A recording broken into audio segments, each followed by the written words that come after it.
गहलोत मंत्री परिषद में हुए कई फैसले। मंत्री प्रताप सिंह खाचरियावास ने की प्रेस वार्ता और साथ ही कहा कि सरकार ने बड़ा फैसला लिया है। राजस्थान सरकार ने बड़ा फैसला लेते हुए जिलों को लेकर दिया गया अंतिम रूप। तो जिलों को लेकर अंतिम रूप दिया गया। इस बैठक में, मंत्री परिषद की बैठक में कई फैसले लिए गए, जिनमें जिलों को लेकर अंतिम रूप दिया गया। 19 जिलों से जनता को रिलीफ मिलेगा और कोई भी समस्या हो उस पर चर्चा होगी। तो वहीं अधिसूचना जारी नहीं हुई है, कोई बात होगी तो उस पर भी चर्चा इसी दौरान की जाएगी। दिनेश डांगी हमारे सहयोगी फोन लाइन पर जुड़ चुके हैं। दिनेश, गहलोत मंत्री परिषद में कई फैसले लिए गए, जिनमें जिलों को लेकर यहां पर बात की गई कि कोई भी समस्या होगी उस पर चर्चा की जाएगी। अभी प्रेस वार्ता में मंत्री प्रताप सिंह खाचरियावास और मंत्री ममता भूपेश ने ये साफ साफ संकेत दे दिए। क्या कुछ पूरी अपडेट?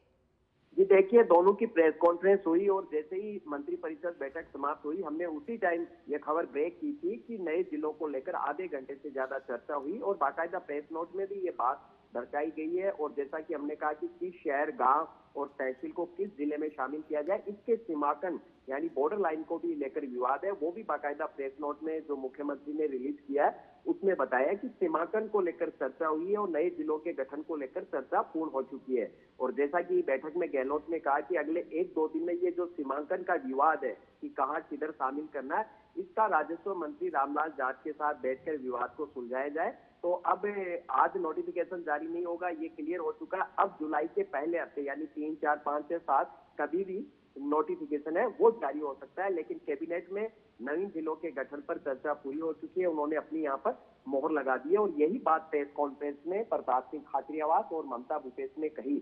वहीं अन्य जो फैसले लिए गए मेगा उनकी बात करें तो अब सभी स्कूलों में जो संविधान की उद्देशिका और मौलिक कर्तव्यों का पाठन है वो शुरुआत होगा। स्टूडेंट्स को इसके बारे में बताया जाएगा कि हमारा संविधान क्या है, कैसे बना और क्या इसकी उद्देशिका है। वहीं 3 सेवा नियमों में संशोधन हुआ है, जो हमने सबसे पहले बताया कि ये 7 बैठक में एजेंडे रखे जाएंगे जो उसमें शामिल था।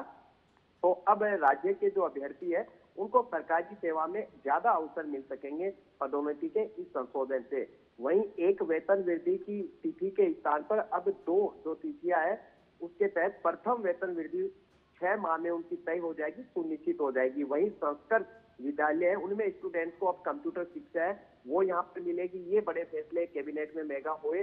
इसके अलावा जैसा कि मैंने बताया कि अब वहीं एक और बड़ा फैसला ये हुआ है कि जो उद्योग विभाग है उस सेवा नियमों में अब उसका नाम उद्योग विभाग का नाम इन्होंने उद्योग एवं वाणिज्य विभाग है वो यहाँ पर कर दिया। संस्कृत की पढ़ाई करने वाले स्टूडेंट्स को अब तोहफा मिलेगा, उनको वहाँ पर कंप्यूटर की शिक्षा मिले, कंप्यूटर के बारे में वो जाने, इसकी व्यवस्था यहाँ पर की गई है।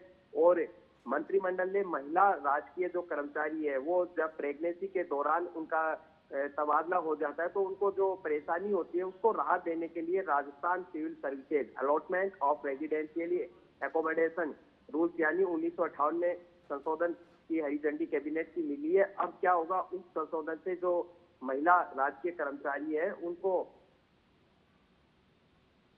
उनको अगर राजकीय आवास आवंटित किया जा चुका है तो वह उस आवास को मातृत्व अवकाश की समाप्ति तक सामान्य किराए पर रख सकेगी। ये एक रिलीफ है, उनको यहाँ पर बड़ी दी गई है। और जैसा कि मैंने बताया, स्कूलों में अब संविधान की उद्देशिका एवं मौलिक कर्तव्यों का पाठन है वो स्टूडेंट्स को कराया जाएगा। युवा पीढ़ी को जानकारी मिलेगी कैसे हमारा संविधान है, पूरी दुनिया में एक बड़ा और लोकतांत्रिक संविधान है, किस तरह राष्ट्रीयता पर विश्वास और गर्व किया जाए, इससे उनको मजबूती मिलेगी। और शनिवार को ये जो है इनका नो बैक डे, जो शनिवार को नो बैक डे रखा गया है, उस दिन इसका जो पाठन है वो स्कूलों में शनिवार को किया जाएगा। हर शनिवार को यानी संविधान की उद्देशिका और मौलिक कर्तव्यों का पाठन यहाँ पर किया जाएगा। वहीं राजस्थान ILD स्किल्स यूनिवर्सिटी है उसका नाम बदल दिया गया है और उसका नाम बदलकर अब डी विश्वकर्मा स्किल यूनिवर्सिटी रखी गई है, यानी विश्वकर्मा के नाम पर उस यूनिवर्सिटी का नामकरण यहाँ पर किया गया है। वहीं जो वेतन वृद्धि वाला फैसला हुआ उसकी हम बात करें तो इसके लिए राजस्थान सिविल सेवा पुनरीक्षित वेतन नियम 2017 में संशोधन के प्रस्ताव को हरी झंडी दी, कैबिनेट की मंजूरी इसको मिल चुकी है।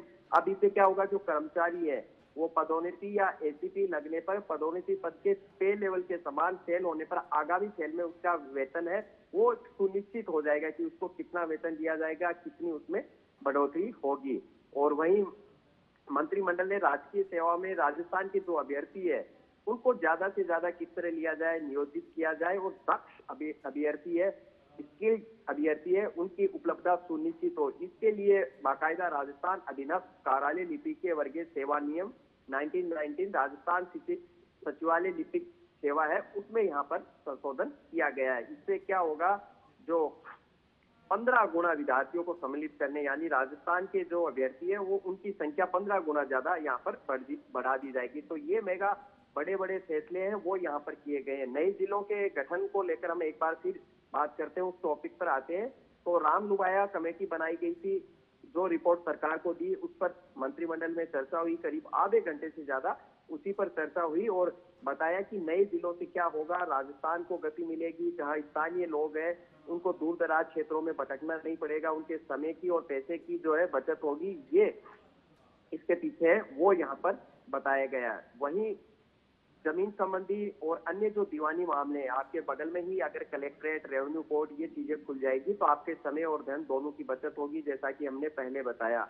वहीं जिलों का आकार संतुलित होगा, यानी छोटा होने से कानून व्यवस्था है वो पहले से अधिक प्रभावी होगी, क्योंकि पुलिस का एरिया बिल्कुल दिनेश, क्योंकि अब यहाँ पर जब ये पेच अटका हुआ था नए जिलों को लेकर, किस प्रकार से अब नए जिलों के नोटिफिकेशन को जारी करने की तैयारियां यहाँ पर की जाएंगी और कैबिनेट की बैठक में नए जिलों के विवादों का समाधान का फॉर्मूला अब तय कर दिया गया है। बहुत शुक्रिया दिनेश पूरी जानकारी के लिए।